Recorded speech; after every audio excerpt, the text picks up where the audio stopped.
Akhirna karumpul ahli fikih jeung Syekh Junaid sorangan bae. Masyarakat kira-kira urang ieu hirup kudu bersyariat apakah berhakikat? Syariat tuh. Masalah. Cek Syekh Junaid atuh hayu bae geura bersyariat. Ngan lamun teu berhakikat eta teh okos mayit bae roha. Ye, cek ada lamun roh awakan atuh tekapan moal kadeuleu. Bener sih. Ngan tetep bae moal karasa eta anggur cek ahli fikih. Eta kara moal karasa ta anggur lamun teu didahar anggurna. Moal nyaho ka hakikat lamun henteu nyaho kana syariat. Iya tuh bener.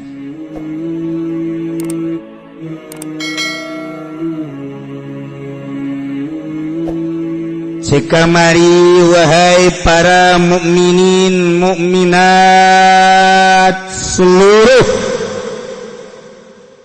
istajibu lillahi walir rasul, sok subadanan ku aranjeun kabeh pangundang Allah jeung pangundang Kangjeng Rasulullah sallallahu alaihi wasallam. Subadanan iza da'akum lima yuhyikum, di mana ngajak ka aranjeun kabeh kana ngalaksanakeun perkara nu bakal ngahirupkeun aranjeun kabeh, yakni urusan agama. Mana nu kira-kira bakal ngahirupkeun agama, patali jeung dirina maupun jeung umum, laksana. Ngadenge undangan Gusti Allah, azan segera. Undangan Allah ketika nisab Allah ngundang zakat, laksana. Ketika undangan Allah urang geus nisab haji, laksana. Istajibu lillahi walir rasul. Ketika Allah ngajak perang, laksanakeun ulah sieun-sieun, sebab melalui perang bakal hirup agama. Teu diperangkeun paeh agama. Di urang terlena teu daek perang. Kos kieu kaayaanan. Perangkeun. Lamun memang geus waktuna perang. Kafir Harabi nyerang ka urang teu puguh teu karuh, Walanda nyerang ka urang. Ya, siap perang apapun yang terjadi. Amerika nyerang ke orang, Harabi nyana merangan orang, siap. Inggris, siap. PKI, ya siap. Perang. Lamun diantep, bakalna orang terlena, agama hancur. Tapi perang teh kapan di akhir zaman mah make taktik saha ieu teh anu boga kekuatan perang. Ternyata di Indonesia mah horenganan tetep dihenteu-henteu ge aya di bawah tangan para penegak agama, yakni para kiai-kiai. Lamun diperangkeun kiaina masih kene ararutuh mah atuh pimanaeun bakal menang kafir teh komo di urang mah mayat minoritas. Kajen kukumaha ge kapan tetep kekuatan umat Islam teh diperhitungkeun di Indonesia atas di bawah naungan para kiai. Nu mantak atuh nu boga lalakonna heula dipareuman supaya semangat juang perangna teh mulai dibarengkeun jeung liberalisasi. Dibere kedudukan, dibere duit, dibere kemewahan, mulai ngomongna lemah. Ngomong lemah kan geus dipresentasi, wah sekian persen. Geus kajahoan si eta. Sabaraha persen lemah tak? Kuari mah tinggal nu kararuat. Berean duit. Lemah. Tiba heula nu boga kekuatan agama mah adalah Toriko. Irak torikohna nu kuat.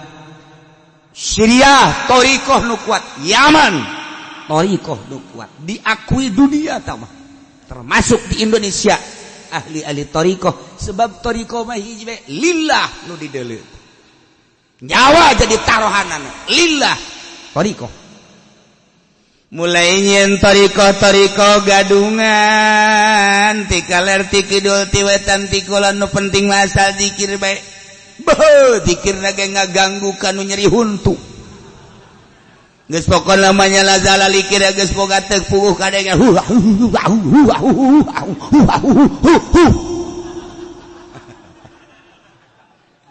ai cek nini aya teh sekeran zikir pan kitu amat zikirna thariqah nih jadi ini tiba lagi nyaho ka thariqah jangan teu hahu-hahu kos kitu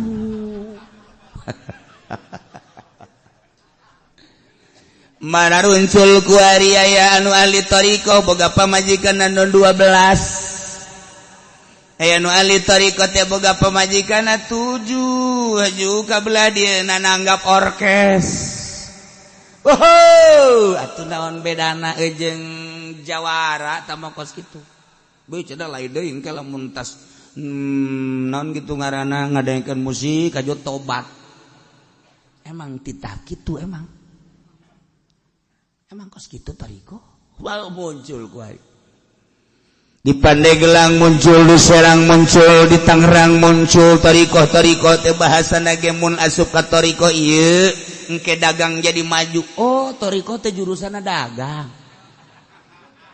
lamun asup ka thariqah ieu mah engke urang jadi masyhur oh tujuanna masyhur namun asup ka thariqah ieu mah engke teh urang teh bisa hiber oh yang bisa hiber cara manuk gereja ulang lamun boga thariqah ieu mah engke dikagumi ku jelema oh yang dikagumi saralah kabeh thariqah mah megatkeun makhluk megatkeun dunia eueuh nu dideuleu Allah hiji asal ngomong thariqah kadinya bae lain Allah geus salah pengrekrutan kata jamaah kiai anu ge loba jamaahna yu urang yeun deui ieu thariqah lain kitu thariqah papegatan di jero hate ka makhluk hiji bae Allah geus teu sambarangan diasup-asupkeun tarekat atuh siap alhamdulillah kuari kan dagang maju tah berkat tarekat aing siap kuari alhamdulillah mama ayeuna geus naik jabatan eta asup tarekat kembangkeun ku sia babaturan sia ajakan asup tarekat ka dieu bawa mahar sapi kebo ka dieu thariqah teh kos kitu ayeuna mah masyaallah tah ieu keur carita mun perang kumaha tah ahli tarekat kos kitu moal bisa sebab nu dimaksud dage dunia malah ilunya da ka ditu andai kata aya PKI kemudian nyana asup ka ahli tarekat kos kitu ahli tarekat teh ngadukung PKI moal beres kadeuleuna ku urang dakwah anu bebeneran selain daripada nu lillahi ta'ala ieu lagi sesek wari urang mbana anu diajak berjuang ku urang sieu geus enten teh heula bae sieu urang ajak si enten teh heula bae ieu ajak mah dek berjuang teh hese kuari neangan batur sebab laun besi kalengitan dunia besi kalengitan keagungan besi kalengitan kemuliaan embung berjuang teh mantak agama mundur bacakeun ayat ieu istajibu lillahi walir rasul idza da'akum lima yuhikum di mana Allah ngajak perang sok subadanan Kangjeng Rasul ngajak perang subadanan sebab melalui eta bakal hirup agama ketika perang Badar dilaksanakeun ternyata sahabat-sahabat teh nyahoeun bahwa musuh teh 1000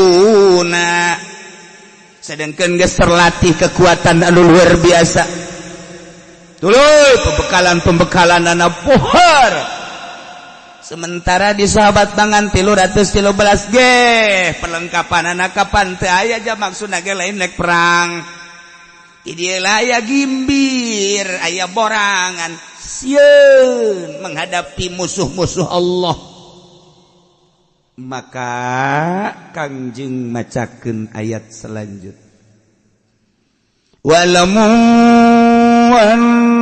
annallaha yahulu bainal mar'i wa qalbi kudu nyaraho aranjeun kabeh para sahabat khususna saat eta umumna seluruh muslimin muslimat annallaha yahulu bainal mar'i wa qalbi sanyana Allah teh eta teh ngahalangan jadi dinding antara hiji jelema jeung hatena hate teh nempel di diri urang berarti deukeut jasa qalbu teh ka diri urang sebab aya bagian daripada diri urang qalbu teh ngagantung tetapi Allah nyaritakeun yahulu bainal mar'i wa qalbi antara awak jeung hate horeng aya Allahan. Masya Allah kari. Coba orang bongkar di mana tak Allah. Oh, ieu teh nginayah majaz atau kana dekeutna Gusti Allah ka urang. Akur jeung ayat wa nahnu aqrabu ilaihi min hablil warid. Gusti Allah teh leuwih deukeut ka urang tibatan urat genggerong teh bagian daripada awak urang tapi horeganan aya Allah nu leuwih deukeut tibatan eta berarti kajahona Gusti Allah teh luar biasa urang di mana bae urang keur kumaha bae kerteg hate urang Allah nyahoeun gumarentes hate urang teh Allah nyahoeun tur urang teu bisa sakahayang urang sebab urang teh aya dina iradah Gusti Allah urang teh aya di qadar Allah urang teh aya di iradat Allah sadajan kukumaha ge urang mah teu daya teu upaya mantak urang dibere la haula wala quwata illa billahil aliyyil teu boga daya teu boga kekuatan kecuali Allah geus teu meunang di aku atuh kekuatan urang teh janu Allah la quwata daya-daya orang ulah diaku sebab la haula nu Allah lamun ku urang dipiceunan kekuatan urang nu aya di urang teh horenganan nu Allah daya urang nu aya di urang teh horenganan nu Allah ketika ku Allah dipiceun matawa ditarik deui urang mah teu daya teu upaya jadi urang mah sabenerna mah pae nu hirup nama ieu adalah roh ketika roh dicabut mah kapan urang moal bisa kiceup moal bisa ngadenge aya rohan sedangkan roh adalah teu meunang ditanyakeun yasalunaka anir ruh kulir ruh bin amri rabbi wa ma utitu minal ilmi illa qalila ngan sekadar saeutik urang dibere kanyaho ku Gusti Allah nu mantak daya urang nu Allah kuat urang nu Allah deuleu urang nu Allah denge urang nu Allah urang bisa ngadenge peureum coga ge urang hajo bisa ngadenge ta ieu teh dadengean urang teh pamere Allah geus kulantaran pamere Allah naon nu kadenge ku urang Allah nyahoeun janu Allah ketika ku Allah dicabut dadengean urang mulai dengan usia tambah dadengean ku ari geus rada lain deui mun ngomong kudu nengok kudu gandeng terus kemudian dia dicabut ku Gusti Allah tas sia keur ieu kan ngadenge boga rasa sia bahwa denge sia teh nu sia sok datangkeun deui ku sia ku aing dicabut dadengean sia nu aing sakedeung deui ngagoler sia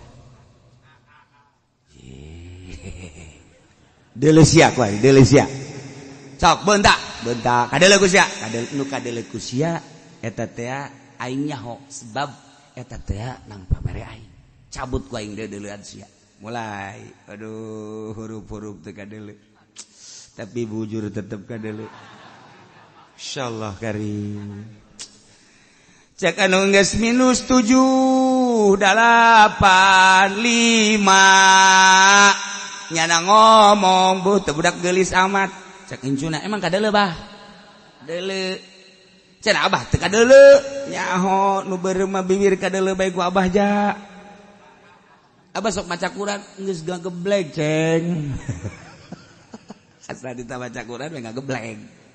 Ai bibir kadele cekas ceng. Oh, pahara. Duit kadele cekas. Jaho. Aki jaho ieu 50.000 ieu 100.000 jaho. Hebat.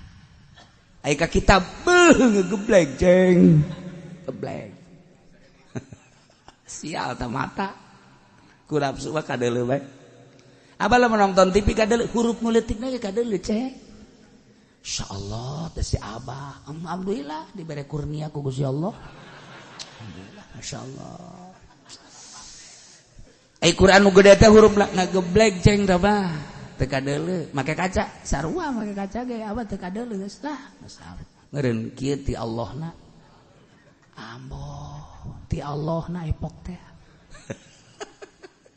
Nah, Allah. Lantaran rada ngeregog para sahabat menghadapi musuh. Nu mata keregog saeutikan musuh loba. Nu mata keregog musuh teh terlatih sementara sahabat henteu. Nu mata keregog perlengkapan musuh luar biasa sahabat henteu. Maka ngabayangkeun nyana nu boga sagala rupana strategi perangna di nyana, alat perangna aya di nyana, kekuatan aya di nyana, pembekalan aya di nyana, tokoh aya di nyana, mulai borangan cak Allah bejakeun Muhammad ka para sahabat wa'lamu perlu nyaho aranjeun kabeh annallaha sanyana Gusti Allah yahulu bainal mar'i wa qalbi. Allah leuwih deukeut antara hiji jelema jeung hatena ulah sieun sebab Allah lantaran deukeut anu bakal utar aturna yahulu nu ngahalangan antara diri jeung hatena geus Allah anu bisa ngarobah-robah nu tatadina sieun jadi henteu nu tatadina teu sieun jadi sieun anu tatadina borangan jadi borangan nu tatadina wangi jadi borangan Allah. Mantak Allah teh maha kawasa tatadina sugih susah tatadina susah jadi sugih nu mantak nang Allah bejakeun sagala rupa teh fala yastati'u ayyumina aw yakfura illa bi iradati teu mampueun hiji jelema iman kecuali ku iradat Allah teu mampueun jelema teh kafir kecuali iradat Allah aya jelema di jero hatena hayang iman ka Allah Allah teu mengharapkan iman tetep kafir. Jelema de kafir bae tetapi Allah mengharapkan iman kunaon jadi iman nang Allah wa'lamu annallaha yahulu bainal mar'i wa qalbi ya karim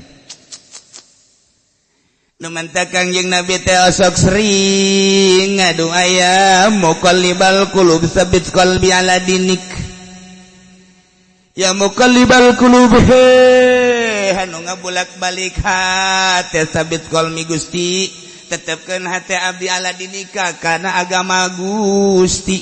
Sahabat loba nu ngadenge makan naros Ummu Salamah tuan ari tuan teh sering amat ngadoa aya muqallibal qulub sabit qalbi ala dinik pantuan cenah sakabeh genang Allah cek Gusti Allah teh kapan wa'lamu cek Kangjeng Nabi teh kapan wa'lamu annallaha yahulu bainal mar'i wa qalbi. Allah teh maha kawasa jeung maha kersa kersaning Gusti Allah teh kadang-kadang jelema kufur hayang iman teh dikersakeun ku Gusti Allah tetep bae kufur.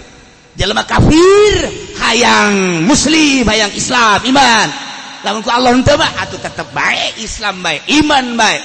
Tetapi kadang-kadang jelema kufur kemudian jadi asup Islam. Aya jelema iman kemudian asup Kristen. Iyalah yahulu bainal mar'i wa qalbi. Masyaallah. Ieu teh lamun nilikana hakikat. Geus hakikat teh bakal begenang Allah. Sakumaha di tukang gapan wa ma romaita id romaita walakinallaha roma. Hakikatna mah ketika urang malangkeun batu teh deuk eta nu malangkeun teh Gusti Allah lain maneh hakikatna sebab maneh teh dihirupan ku Gusti Allah dibere kekuatan ku Gusti Allah maka atuh kadeuleuna mah nyokot batu teh urang ketika malangkeun kadeuleuna mah urang padahal wa baromaita idromaita walakin Allah nang Allah hakikatna kecuali orang naya di makom syariat. Lamun orang di makom syariat kudu make syariat baik. Eta dibalangkeun ku urang syariat nama hakikat nama ku Gusti Allah sebab aya ikhtiar di diri urang. Geus atuh urang teh boga ikhtiar deuk salat anu ngalaksanakeun salat nama Gusti Allah, deuk puasa anu ngalaksanakeun puasa nama Gusti Allah. Aya jelema di jero hatena deuk ngaji kacelongok tengah jalan ka pangibabaturanana aya anu nawaran, heuy aya motor murah mun dijual gegeraan 12 juta. Kuari deuk dijual kunyana cepet hayang 7 juta asal aya duit teh bae. Deuk ngaji teu jadi. Balik. Cak babaturan kok balik deui. Bisnis teh. Nah, orang boleh rencana. Allah nu ngagulkeun. Manusia hanya rencana, Allah lah yang bener teh sia. Tuh dan Allah.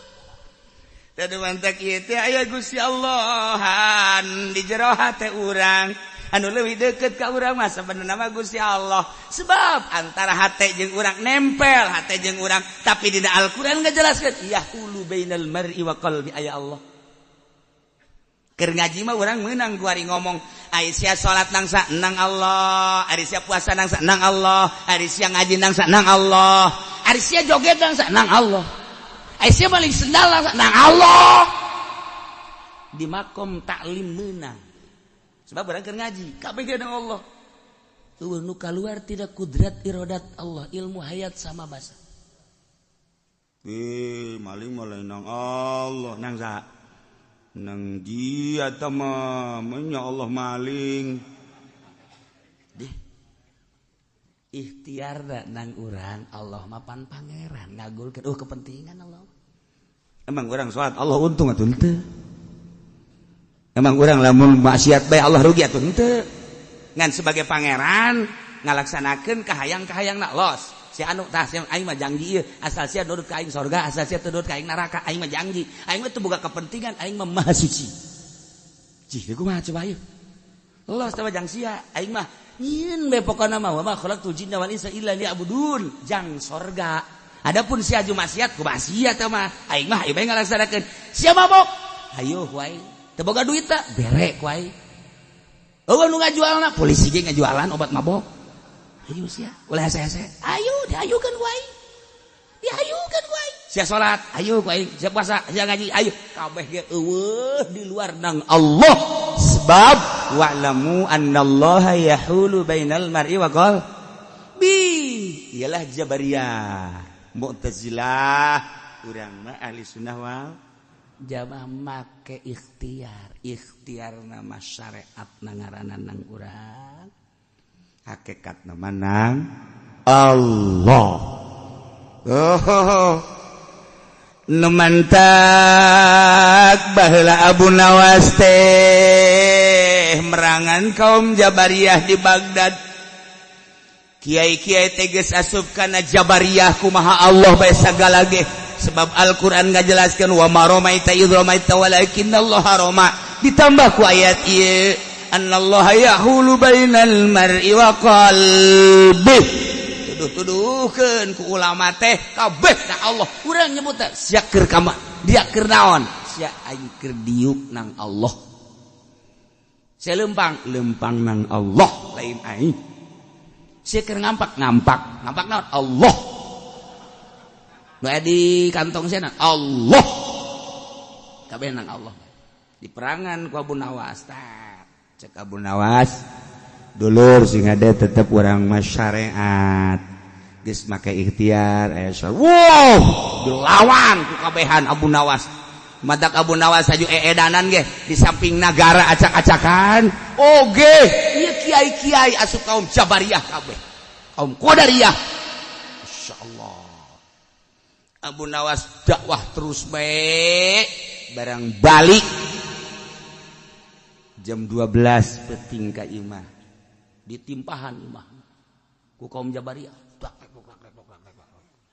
kaca-kaca segala naon parareupeus lah cek Abu Nawas tuh masalah Abu Nawas gak tuh wali imah nu Allah ditimpahan ku Allah jaing ge nu Allah geus kubaha Allah bae kadengin da ku kaum Jabariyah ditukang akur jeung urang budawas geus mantap geus segala akur jeung urang lah geus teh kudu dilawan cek kabun lawas kumaha Allah bae nah eta maksudna mantak ditimpahan ge eta maksudna cek teh geus kuari mah geus aya akur jeung urang isukna dara datang sasalaman kabun alhamdulillah budawas duh kuari geus akur jeung urang emang kunaon atuh keur penting pan eta ditimpahan imah ku saeta nu ditimpahan ku Allah mun Allah nu nimpah mah aing kena tah mah sia kan nu nimpahnya laporkeun we ka raja bisana bunawas pacar nang Allah atuh mun nang Allah mah aing kena tapi aing di jero imah kan teu kena atuh Allah mah lamun nimpah aing moal kudu aya gabletrek tah makan kadenge bertrek berarti sia kan nu nimpah sabar urang aya meureun 20-an panggil ka dia kabeh pan sia ngomong keur penting cenah nang Allah aing mancing sia beunang bawa ka raja tah ieu kumaha kunaon nimpahan imah pula cek yana nimpahan Allah tuh geus salah deui bae tadi mah sia nimpahan aing Allah nimpahan aing kuari mah sia nimpahan Allah goblok ieu budak iyalah kaum Jabariyah nu mantak sing hade kuari bertumbuh kembali di Indonesia kaum Jabariyah kaum Qadariyah nu kumaha Allah bae kuari tumbuh kembali torekat mararikung tumbuh kembali kaum Qadariyah nu segala rupa kumaha Allah bae kapanggih kuari ambalaya di Indonesia mantak sing hade mun deuk ngaji di lembur sing hade deuleu ieu seh guruna kaluaran mana jeung ahli sunnah wal jamaah apa lain sebab naon ieu kuari ambalayah kaum Qadariyah kanu kumaha cak Allah bae ji atuh kumaha cak Allah ge ai lehon nongtot batu susut asin sia kajen kumaha kiai eta lehon nongtot kumaha Allah bae sia kumaha Allah bae engke datang ka dieu kumaha Allah bae teu beres sama kos gitu ya Allah ya Rabbi di zaman Junaidil Baghdadi Syekh Junaidil Baghdadi teh ahli thariqah kutubul auliya anu murid-muridna teh datang ka ayeuna terus ngaramat tetep bae thariqah teh di atas syariat secara zahir ngalaksanakeun syariat kemudian di jerona make hakikat samemeh datang ka hakikat suluk thariqah ngaranna cara-carana terserah guru anu mere ka murid atuh wabeh jelema ari lu ka Syekh Junaidil Baghdadi ngaji na ge di manehna tidinya ulama-ulama fikih teh kapan arele kunyana anu biasana ngajina ratusan kuari kasedot kabeh ka Imam Junaidil Baghdadi sababaraha kiai bahkan nu kandas nu ngaji sama sekali nyieun lah nyana perkumpulan ahli fikih fuqaha ngaran dekat debat Syekh Junaidil Baghdadi datang kabeh Mama Junaid ulah sok ngembangkeun ilmu hakikat atawa thariqah lantaran jelema teh kudu bersyariat cik Imam Junaid jakulaga nu dikembangkeun mah syariat tetapi kapan ieu kabeh jelema hayang ngarajina teh muru thariqah jeung hakikat eta mah kan urusan batin tapi tetep bae kudu bersyariat ulah ge kapan nu dikembangkeun mah syariat tapi anu timbul di masyarakat hakikat da ieu teh mama eta mah kan rahasia Allah jadi teu bisa tetap mama ieu tetap kudu ulah ngayakeun pengajian ieu tuh kula balamun nu ngaji ge masalah asal ulah daratang tetungtung daratang atuh kula mamagahan eleh kabeh fuqaha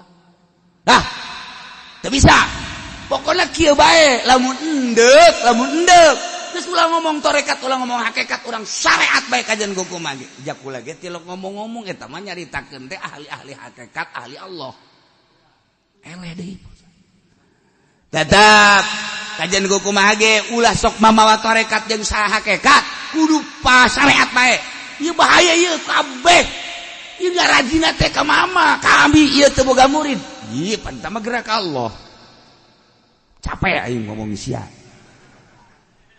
geus kuari mah kieu bae urang ayeuna mah ngayakeun musabakoh festival. Coba ini hebatan ahli toriko apa hebatan ahli syariat. Dik naon atuh cekna di musabakoh. Henteu abeh jelas bahwa ieu mah kami bahsul masail ahli syariat.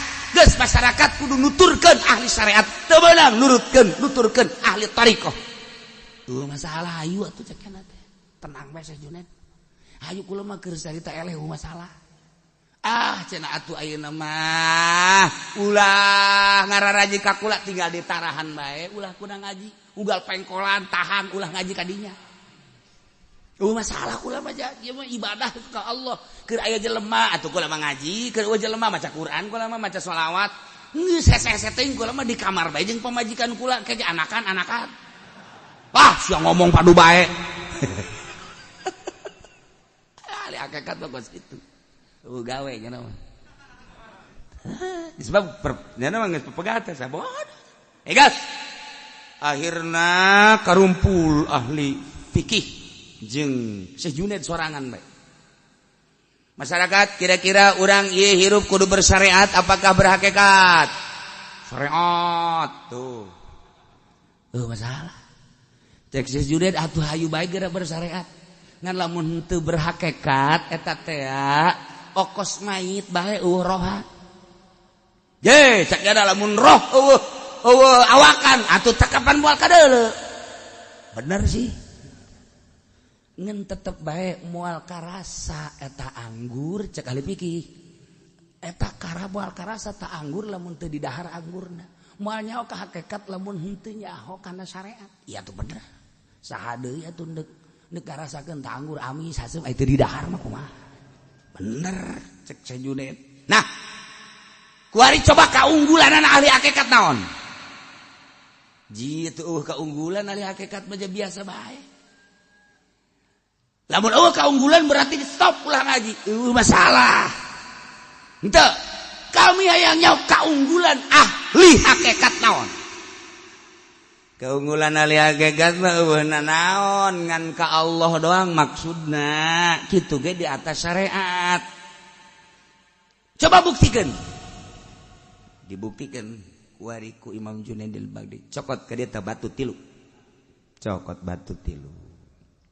Balangkeun tuh murid-murid kula nu ahli thariqah tuh nu geus datang ka hakikat. Balangkeun. Tilu balangkeun. Hiji-hiji. Balangkeun. Allah cak murid-murid. Barangkali jadi Allah. Barangkali Allah.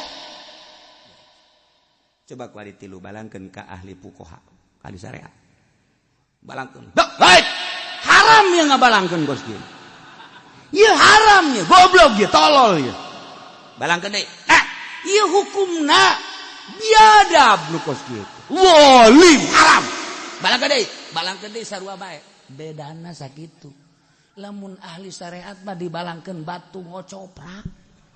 Mun ahli thariqah mah mun dibalangkeun batu. Allah. Tah, dibertanya ke masyarakat mending mana? Ya tuh mending Allah. Tah terserah. Kula mah balik bae ka dieu. Bedana sakitu.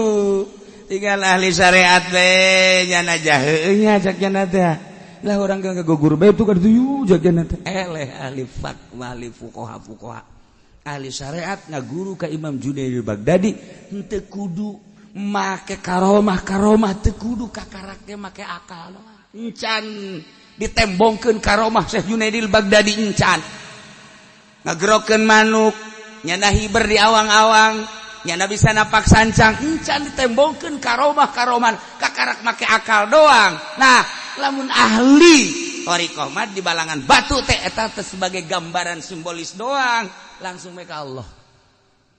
Oke, coba ge lamun ahli thariqah mah asalna naon ditajung Allah heula teh.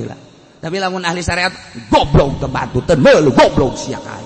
cak mah teh emang aing iradeulna tuh kan. Beda sih.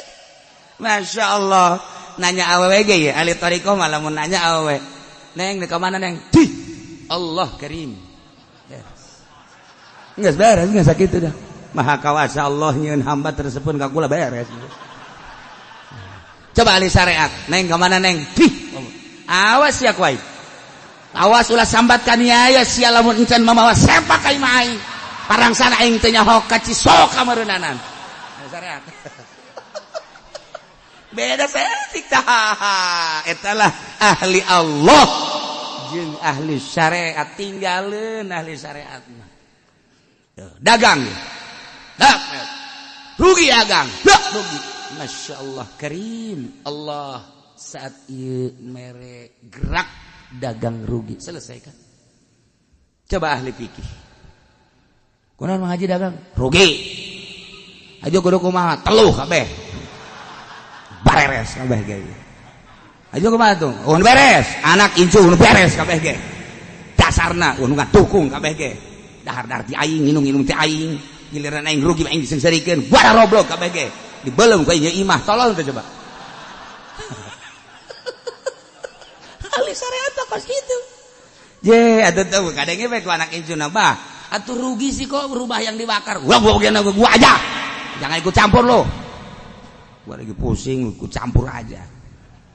Ahli syariat begitu tapi lamun ahli thariqah lain maji dagang bang iya teu kabeh gerak Allah ieu urang sakadar ngalaksanakeun sabaraha taun untung we kakarek dibere rugi sakali malah mah kula minta deui ka Allah rugikeun deui Gusti pan kitu amat tiis sapira dunia atulah dunia mah tuker ayana nya sakadar gogodan doang ja tuker masalah ngeunaheun ngadegena tararis tiis tenang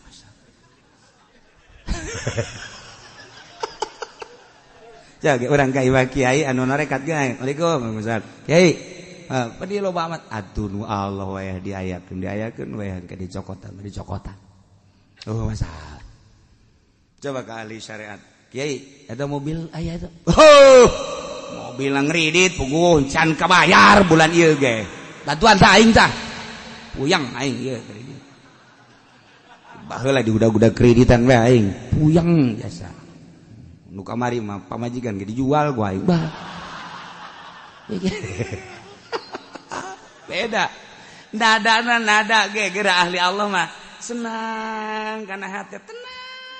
Masya Allah. Tapi lamun ahli fikih capek urang gajian gua kok bang capek jasa ngadengikeun anak puyeng jasa beda karasa mentak ngaji teh kapan supaya tiis kana hati boro-boro anu ibadah nu teu ibadah ge perasaan di ka sorga bae.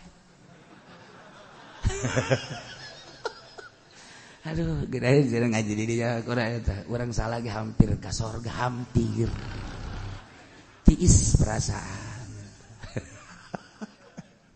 La iyalah wa'lamu annallaha yahulu bainal mar'i wa qalbi moal mampuhan jelema iman lamun henteu ku iradat Gusti sanajan deuk iman tapi lamun ku Allah henteu dikersakeun mah atuh tetep bae nyucingan dina kafir aya fura moal kawasan nyana kufur tina iman padahal mah nyana teh kufur tapi teu dikersakeun ku Gusti Allah sanajan nyana boga maksud kufur tetep bae teh dikersakeun ku Gusti Allah mantep berarti ieu urang teh kumaha cakersaning Gusti iradat Allah yahulu bainal mar'i wa qalbi mantap doa eta teh dibaca orang ge dina malah mah diterapkeun dina tahiyat dia mah ya muqallibal qulub tsabbit qalbi ala dinika malah ditambahan wa ala taatika subhanaka inni kuntu minal zalimin limadza ya Rasulullah kunaon emang kutuan sok ngadoa eta bae ieu Ummu Salamah sanyana anak adab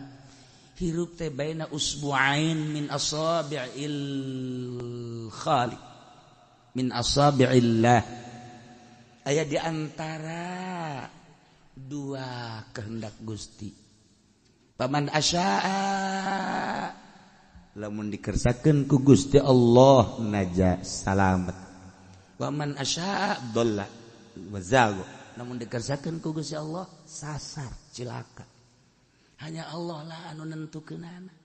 Urang hanya munajat ka Gusti Allah. Antara salamet jeung teu salamet Allah nu nentukeun. Antara sugih jeung susah Allah nu nentukeun.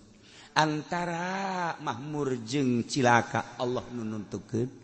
Seakan-akan kabeh ge ieu teh okos nang urang kaayaan negara model kos kieu teh hakikatna mah nang Gusti Allah sebab kudrat jeung iradat Allah teh ieu aya di Allah secara mutlak. Urangan sakadar berupaya doang nu nentukeun tetep bae Gusti Allah. Urang datang ka dieu seperti nang urang daratang ti mana ti mendi daratang melalui kendaraan nu ngeteng nu sorangan okos nang urang hakikatna mah nang Allah yahulu bainal mar'i wa qalbi. Lamun urang sadar ka dinya moal kudu bingung-bingung lah. Saya geus kawin encan aja emang teu hayang atuh encan dikersakeun ku Gusti Allah. Atuh tenang we sih sakali dikersakeun mah sanu nyaho sakaligus opat sapoe kawin. Usia gede hate bat ieu tuh kersaning Gusti tah urusan kos kitu. Babari tiis kan kana hate. Tiis coba lamun ka ahli syariat. Enak sia can kawin nyaho ieu. Babaturan aing geus karawin kabeh. Tinggal aing, ya aing teu jore-jore teuing sebenarnya mah. Ieu mah sana Gusti Allah teu merhatikeun ka aing. Mulai ngepek ka Gusti Allah segala kurang perhatian lah naon lah syariat begitu baik. Tapi lamun ka Allah ngeunah siapa can hayang kawin sanu teu hayang atuh kawin pan atuh encan atuh encan dikersaakeun ku Gusti sugan atuh sian gegeran-gegeran sejuta kali hayang-hayangan aya Allah encan mah teu jamoal atuh geus jadi siapkeun ti kuari ji atuh ti keur ieu aing geus siap bae. Ngan atuh aing can dikersakeun atuh kumaha? Kumaha sia lamun dibawakeun ku ari ku aing? Dek dibawakeun sa? Dek dibawakeun awewe. Lamun dibawakeun awewe, andai kata nu geulis Allah teu ngekersakeun mah henteu. Andai kata aya nini-nini tapi tulisanana aing kudu kawin ka nini-nini, oh masalah. Sia kok bisa jadi kieu? Ye, aing jadi wali ku ari. Tenang aing hirup ku ari. Iya tuh kumaha Allah bae. Eleho nongtot kumaha Allah bae sih.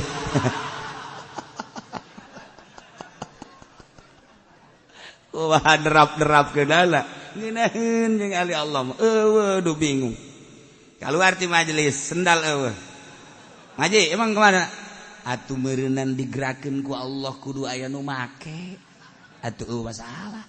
Leungit ji atuh emang tatadina ge nang meuli duitna ge atuh ti Allah ieu haju kuari dipake ka dieu dipake ku batur masalah haju maju moal make sendal leh atuh teu make sendal ge atuh sapira suku jangkena ge bakal dikubur urang dikatanekeun senang kana teh senang kana teh masyaallah maji boga ilmu tuan atuh geus kitu bae gerak Allah memang moal diteangan ge atuh lamun lain milik ulang mah moal kita di teangan ge aya malik milik urang mah atuh ge aya deui geus kumaha Allah bae lah sapira suku dimanja-manja teuing masyaallah ku ngeunaheun perasaan nikmat kana hate teh coba lamun ngaji bae emang leuseunat goblok ge jelema ongko ngararaji engko barali sendal tolol jasa emang meureun mah ngaji osok maling atuh sadejan osok ke pan aing mah maling ge sendal jepit doang ieu bahkan sendal kulit bara roblok kabeh ge geus sabaraha kali maling atuh aya 5 mah atuh 5 ge ieu sendal kulit hiji atuh geus babad goblok kabeh ge siana ge termasuk gara roblok tolol kaluh waing jeung kiai-kiaina dah heuh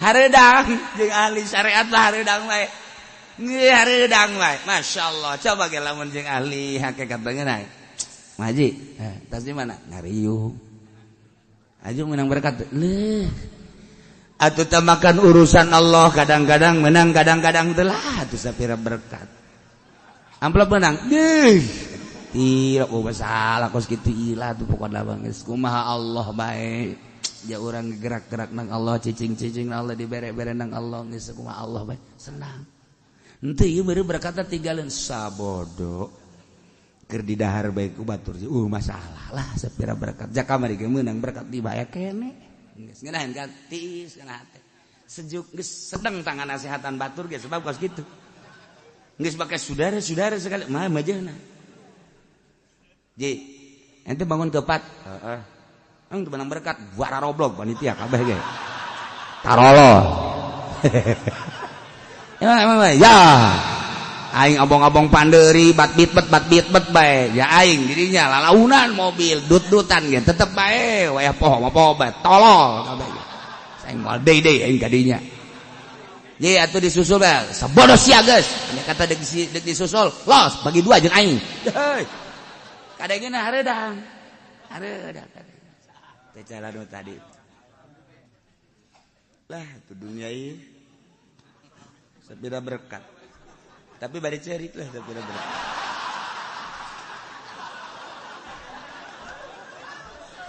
Dunia ieu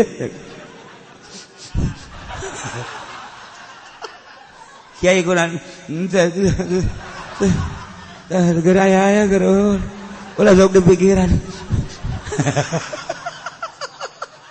eta ngaranna ngomong torekat tapi bersyariat sebenarnya mah atuh kajahoan ku urang nu asli torekat jeung anu lalagaan atuh lu asli torekat bagan tadi lah segera dunia geus aya ge itu can kadahar kamari urut berkat aya keneh malah mun aya balik dibikeun geus tenang we penting mah urang mah gaji we senang kan tapi lamun di makom syariat atau tarekatan jeung udah deh emang kemana berkat dah atuh berkat ieu gimana teh mah atuh ai kar aya kar sampai dunia tuh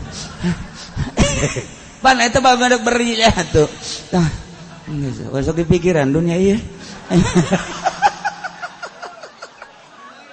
eta torekatan karana teu teger tah kos kitu mah ya anallaha yahulu bainal mar'i wa qalbi wa annahu ilaihi tuhsyarun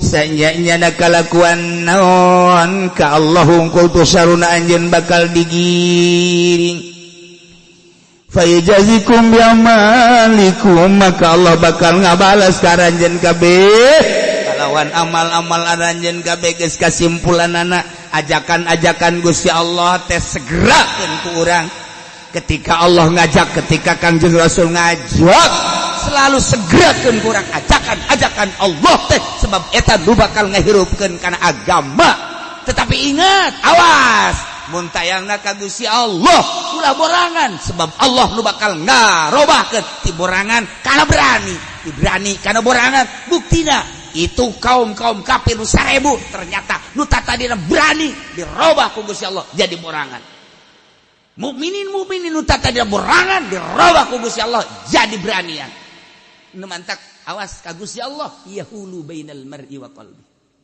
urang ge lamun deuk dah udang ti penting mandi borangan mulai borangan Gusti Allah Gusti anu mere kuat ka abdi Gusti anu sagala rupana ka abdi bere abdi kakuatan Gusti sapira diwiwa sapira momonon jadi baheula ge teh mangan omongan doang can orang bukti cak setan aing deuk ngabuktikeun diri aing di hareupeun sia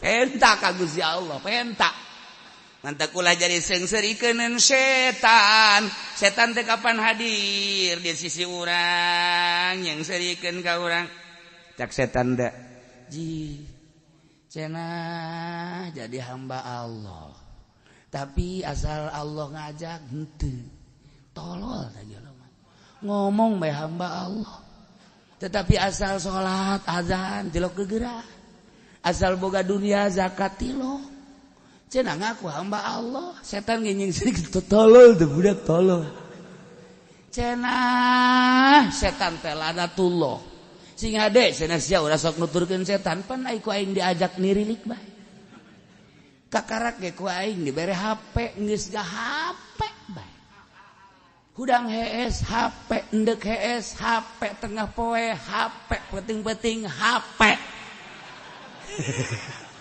ih cenah cek cenah setan lanatullah aing ngadengekeun bae tapi ja aing ku aing diajakan digoda nurut tolol dasar haji bloon kolot-kolot ge tolol goblok. Jadi setan teh sing serian asal diajak ku Allah. Hayo batur maka masjid nya nama hees calo deh berarti haji goblok ieu kadanan nyana azan nyana qomat nyana imam mah atuh hayu ieu henteu setan geus seuseuriah ajakan Allah teh ya cenah sia ahli Allah tapi sia tilok nuturkeun Allah cenah setan laknatullah ieu aing setan cak setan asal ku aing getoel we sen dirilik bae aya si mbak we nah ieu si mbak ye set leumpang aing asup ka sia suitan ge sia ayo sweet